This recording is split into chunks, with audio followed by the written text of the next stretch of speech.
पर गृह मंत्री ने कहा था नोटिफाई हो गया है, इसका मतलब क्या है जरा लोगों को बताइए, क्योंकि आपकी सरकार है और सरकार आज के दिन संदेश क्या देना चाह रही? देखिए, समग्र मानवता के हित में एक जो है संप्रभु भारत ने दशकों से जिसकी प्रतीक्षा थी, उस निर्णय का आज अमलीकरण करने के लिए नियमावली जारी की है।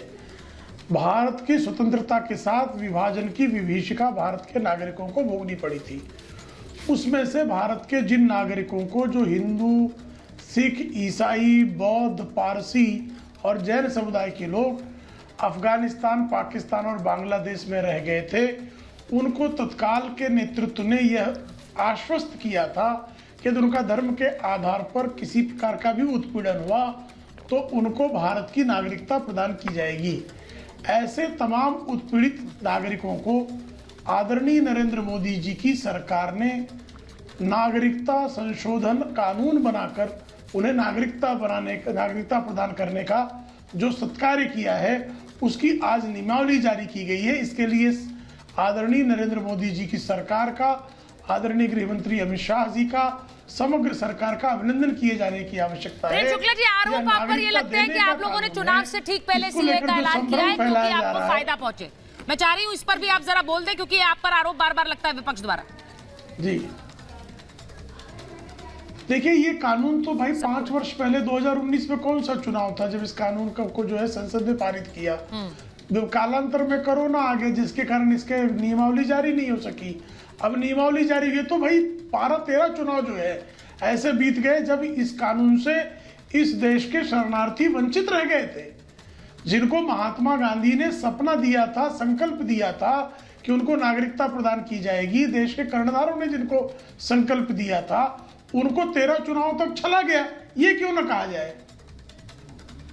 आपने जो बात कही है प्रेम शुक्ला जी, मैं एक बार जरा सीधे ग्राउंड पर जा रही हूँ हमारे सहयोगी अजय दुबे के पास, क्योंकि उनके साथ बहुत सारे लोग हैं और हम चाह रहे हैं आज के दिन जब ये कानून नोटिफाई हुआ है तो लोगों से जाने। अजय जरा सुनाइए, आपके पास लोग हैं बहुत सारे, मैंने सुना, जरा बात करिए उनसे, बताइए सीए नोटिफिकेशन को लेकर क्या सोचते हैं। बिल्कुल, सीए नोटिफिकेशन की ही चर्चा है, मोबाइल हाथों में है लगातार। जब से ये चर्चा हुई कि पीएम कुछ बोलेंगे, इस पर सुगबुगाहट थी, लोग अपनी बात कह रहे थे। सीए के कानून को लेकर भी नया फैसला है, नई रोशनी है, कैसे देखते हैं आप? असर जमीन पर क्या दिखेगा? जी, बहुत अच्छा ये सरकार का फैसला है। इससे ये होगा कि जो बाहरी देशों में रह रहे शरणार्थी हैं और जो मतलब अल्पसंख्यक है, जो मतलब जिन्होंने बौद्ध हो गए और ये हो गए, इनको जो बाहर देशों में शरण नहीं मिली तो उन्हें शरण मिलेगी और इनको एक। पिछली बार इतना प्रोटेस्ट हुआ था, लग रहा है इस बार संभव है उस तरह का कुछ प्रोटेस्ट सड़कों पे दिखेगा क्या? जी, ये पिछली बार ही पास हो गया था, लेकिन इस वजह से इतना प्रोटेस्ट हुआ, इस वजह से इसे आगे नहीं बढ़ पाया। लेकिन इस बार शायद लोग समझ गए होंगे। आपको लग रहा है प्रोटेस्ट करने निकलेंगे लोग? देखिए, प्रोटेस्ट करने वाली कोई बात नहीं है। लोग अगर समझदार हैं, यहाँ पर अगर समझते हैं, पढ़े लिखे होंगे तो नहीं निकलेंगे। अदरवाइज अगर लोग जो समझदार लोग हैं वो समझते हैं कि सीए क्या है, लोगों के भलाई। समझाइए, आप लोगों को समझाइए, आप युवा हैं, आप लगातार आपकी चर्चा होती है, प्रधानमंत्री आपको एड्रेस करके, युवाओं को एड्रेस करके बात करते हैं, समझाइए क्या समझ रहे हैं?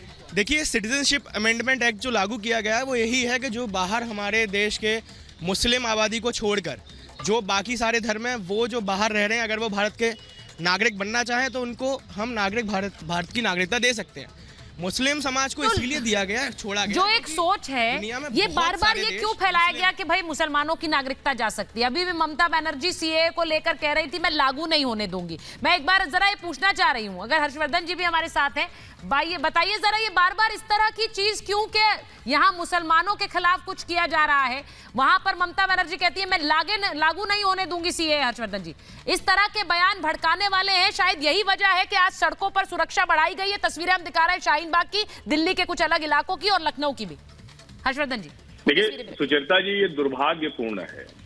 ये सारे लोग संविधान की शपथ लेकर अलग अलग राज्यों में, किसी की सरकार है, कोई सांसद है, कोई विधायक है, और वो जब देश के किसी कानून पर इस तरह का हल्ला हंगामा करता है, और हल्ला हंगामा, धरना प्रदर्शन अगर कुछ गलत है तो उसको करिए, लेकिन जब अफवाह फैलाई जाती है, जब ये कहा जाता है कि देश के मुसलमानों के खिलाफ ये कानून है, जब इस तरह की एक कोशिश की जाती है कि देश में दो समाज एक दूसरे के सामने खड़ा हो जाए, ये दुर्भाग्यपूर्ण। और इसमें बड़ी मुश्किल जो मुसलमान है देश के, उनको इससे कतई कोई लेना देना नहीं है, लेकिन उसके बावजूद जब इसमें आकर वो आग में घी डालते हैं तो स्थिति विचित्र हो जाती है। और मैं फिर से कह रहा हूं, शायद ये कानून बहुत पहले लागू होना चाहिए था।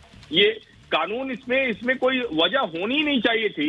जिस तरह से देश के अलग अलग हिस्सों में मुस्लिमों को भड़काया गया, महिलाओं को आगे रखा गया, बच्चों को आगे रखा गया, आप ये बताइए सीएए की क्या जरूरत है देश में? मैं उम्मीद करता हूं कि अब दोबारा अरे आप दीदी ने नागरिकता कौन मना कर रहा है? मेरे घर के पास में मजनू का टीला है, काम करेगा, वहाँ पर इतने हमारे हिंदू भाई जो हैं, जो पाकिस्तान से आए लोग हैं, दीजिए उनको नागरिकता, किसी को कोई ऐतराज नहीं है, क्योंकि वो पहले से कानून भी बना हुआ। ये देखिए मैं एक बार बड़ी खबर बता रही हूँ, एक मिनट हाजी जी रुक जाइए, हाजी जी रुक जाइए, बड़ी खबर आ रही है। नहीं रुक जाइए, विरोध करने की बातें आप पता नहीं क्यों करते हैं, क्योंकि इस तरह की कोई चीज तो हो नहीं रही है जिससे आपको कोई नुकसान हो। हाजी मेहरुद्दीन रंगरेज को क्या नुकसान है मुझे नहीं पता है। सीए लागू पर कांग्रेस की सियासत सुन लीजिए, एक मिनट रुक जाइए। ध्रुवीकरण के लिए सीए आया है, ये कांग्रेस का बयान आया। चुनाव के चलते सीए लागू किया जा रहा है, ये कांग्रेस कह रही है। चुनाव के चलते ध्रुवीकरण के लिए हाजी साहब आप जो बात कह रहे हैं वो इसीलिए कह रहे हैं क्योंकि आप जब इस तरह की बातें कहेंगे तो आपके समुदाय के और लोग भी सोचेंगे कि हमारे खिलाफ है। लेकिन क्या खिलाफ है, मैं आपसे आज ऑन एयर पूछ रही हूँ। सीए नोटिफाई हो गया है, रंगरेज जी को क्या नुकसान है? देखिए मैं क्या कह रहा हूँ, नुकसान क्या है? भेदभाव लाता हो कानून। अब मुसलमान को ऐड कर दिया, किसी को कोई दिक्कत नहीं है, कोई विरोध प्रदर्शन नहीं होगा। नहीं, किसानों के लिए कानून लाई थी सरकार, आप ये बताइए। नुकसान कानून लाई थी ना, नुकसान क्या है? क्यों नहीं हुआ?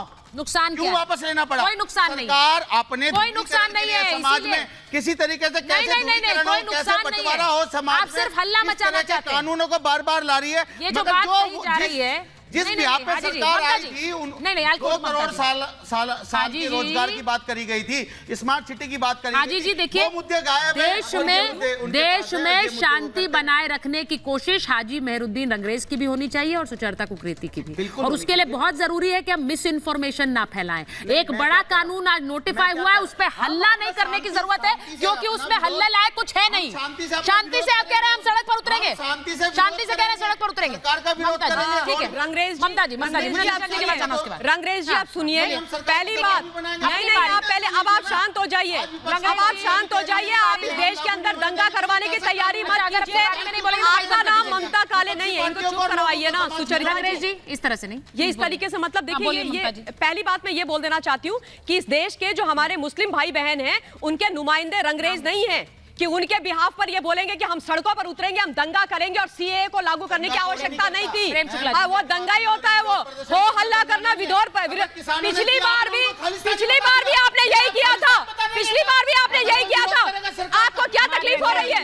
आप बताइए सीए में क्या काला है, आप बताइए सीए में क्या गलत है? सीए लागू होने के बाद कौन से मेरे मुसलमान भाई की नागरिकता जा रही है, बताओ ना आप। फैक्ट्स पे बात करें, चिल्लाइए मत, चिल्लाइए मत। क्या पर्सनल हो कांग्रेस ने बोला है पूरे मुसलमानों की 20 करोड़ मुसलमानों की आवाज आप कैसे कह रही हैं? ठीक है, मैं आज एक मिनट ममता जी बिल्कुल नहीं है, हम भी इसी समाज में रहते हैं, भारत की नुमाइंदगी करती हूँ।